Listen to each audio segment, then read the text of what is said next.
$231 billion a year for supplements. Begs the question, is it worth it? Let's find out. Alright guys, so let's talk supplements. Supplements, do you need them? For the simple answer, no, you don't need them. Nutrition, training, in your sleep schedule are by far the most important factors of whether you get fit or not. That's really what it boils down to. Supplements are supposed to supplement the other three. That's why they're called supplements. They add to.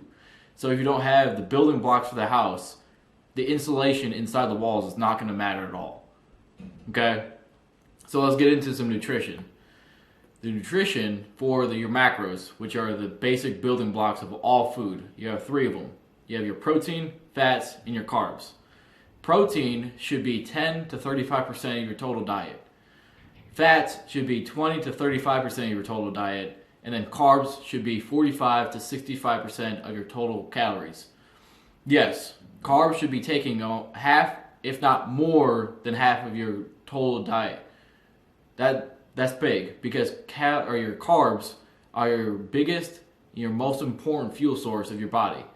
Yes, it can run on fats and protein for the time being, but carbs are your primary fuel source. If you're trying to lose fat or gain muscle, you need carbs in your diet. You do.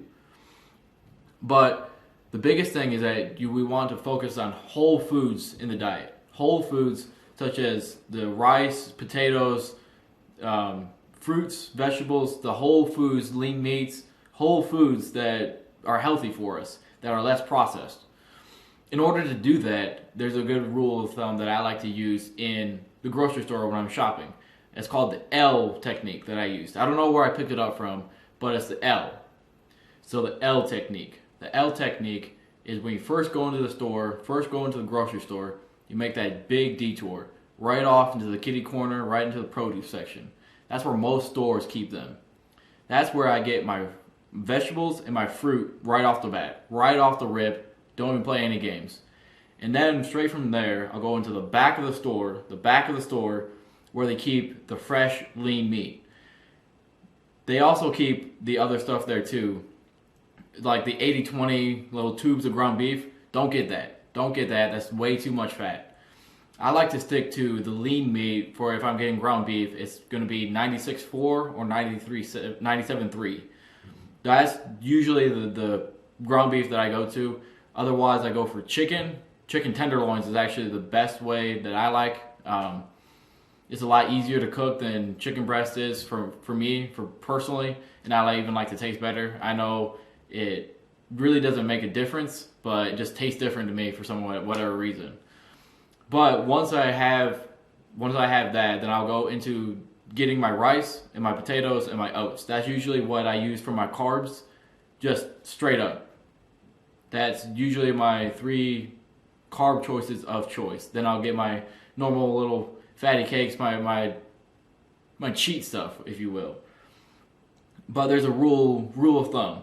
Is 80% of your diet should stay the same, and that should be the healthy whole foods that you get from the sections I just said. The remaining 20% is where you get your play food and your play calories, where you can have that Halo Top, that lean ice cream, that thing that you want that you can fit into your diet because you've been working hard and you earn it and you deserve it.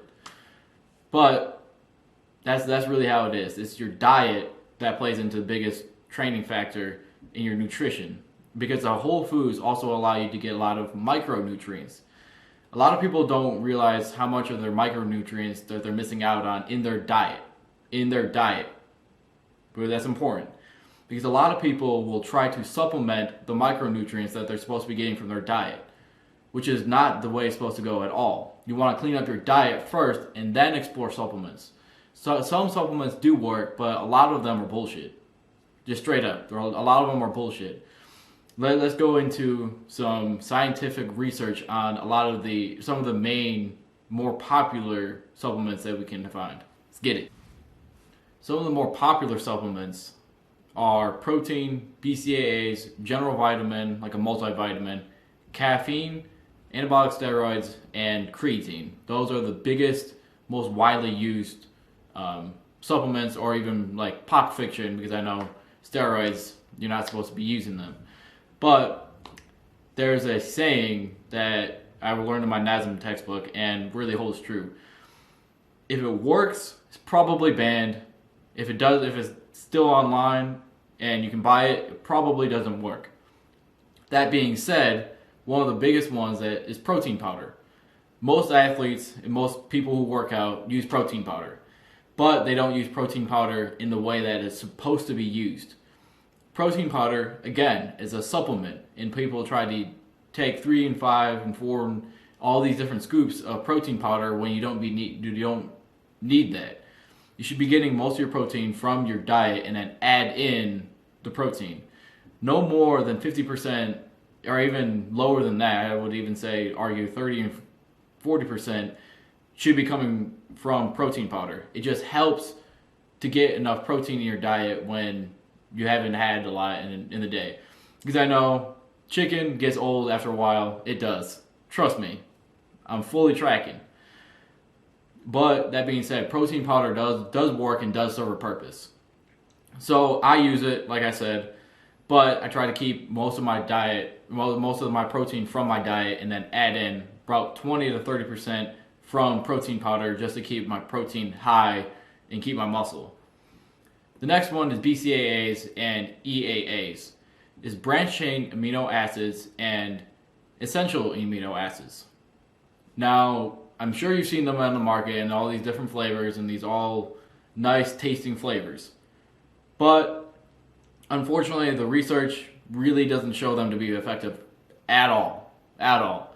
If they are effective, then you need to increase your protein, because a protein is actually all of them combined. The only time that a BCAA is somewhat effective is when you're in a massive caloric diet and then you're an insane strength or endurance athlete where you need the energy now, or you need it now, or you're not going to be able to perform. For the 99% of people, they don't do anything. Just increase your protein. I see a lot of dudes that go to the gym trying to get 220 grams of protein and then drinking 5 scoops of protein, thinking that they're going to get huge, and that's not how it works at all. The next one, caffeine. Caffeine is actually really, really good supplement to use. That's actually one of the best ones that you can actually use for performance. About 30 to 60 minutes before your training session, you want to get 3 to 6 milligrams of caffeine per kilogram of body weight. Yeah, so I know that's a little bit of a math, but for an average guy, 170 pounds, that roughly means between 3 and 500 milligrams of caffeine you can take before you train. I wouldn't recommend using caffeine before cardio, but if you want to use it for the gym, that's all fine and dandy. A lot of people use pre-workout. That's a great way to do it, but I would suggest even getting caffeine pills, because it's a lot cheaper. I actually stopped using caffeine for that reason. But moving on, anabolic steroids are proven to work. However, like I said, if it works, it's probably banned, and steroids are unfortunately banned. So, can't really be doing anything with it unless you are prescribed your steroid for your specific reasons medically. That's enough to be said about that.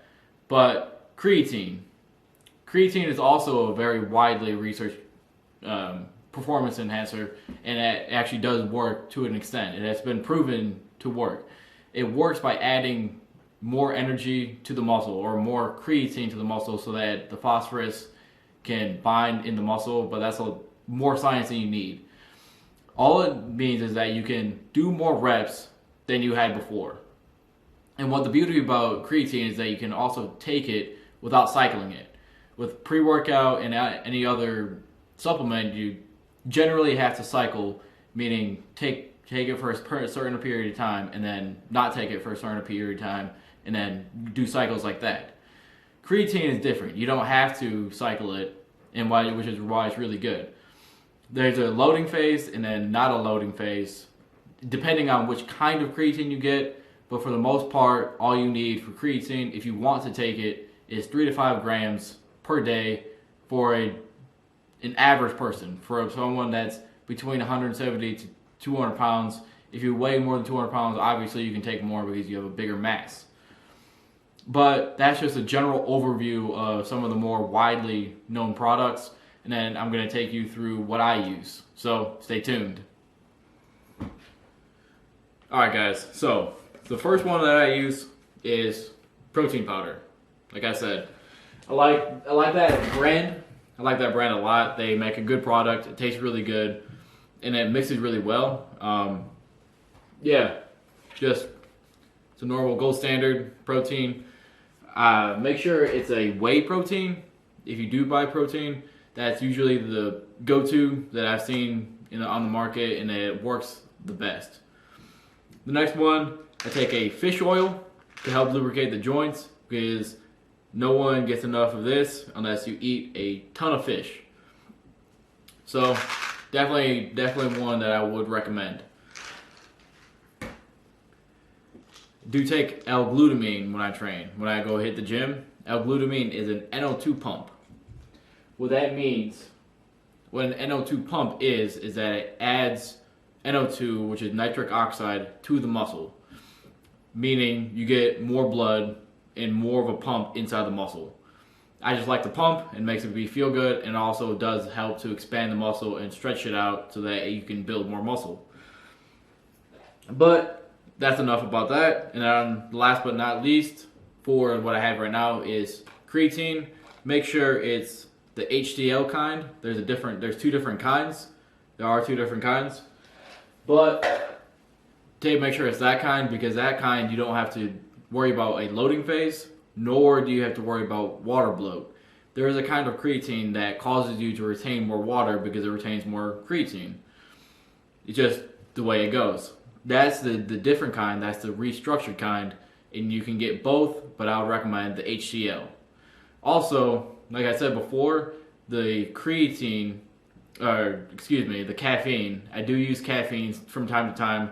I just don't have it right now because, like I said, I stopped using it for a while, but I'll still use it from time to time. So I'm not going to throw that away. Also, I was looking back through the video and I noticed that I didn't mention anything about multivitamins. Multivitamins are a little bit finicky. You have to be careful about which multivitamin you do take, because some of them just try to throw everything into the multivitamin and call it a one-stop shop. However, you should be taking a multivitamin based on your individual needs, based on what you need, and you should be looking at the brand that you want that will work for your situation. Like I said, most of your micronutrients should be coming from your diet, so you want to take a multivitamin that corresponds to what you're missing. A general multivitamin doesn't really work and is not really that effective. Also, speaking of which, I do take vitamin C because I am low on vitamin C, and I like to stock up on it just purely out of it helps me sleep at night. And at that point, you can take whatever you want, because your body, for vitamin C and some of the other vitamins, some vitamins are dangerous to overtake, but vitamin C is one of the ones that once your body has enough, everything will just get flushed down. So I'm not too worried about taking too much of that. I just want to be able to stock up. But that's enough. I hope I answered your question. That supplements are not needed, but if you want to look at any of the ones I take, I'd link them down below. Until next time, y'all have a good day. Let's get it.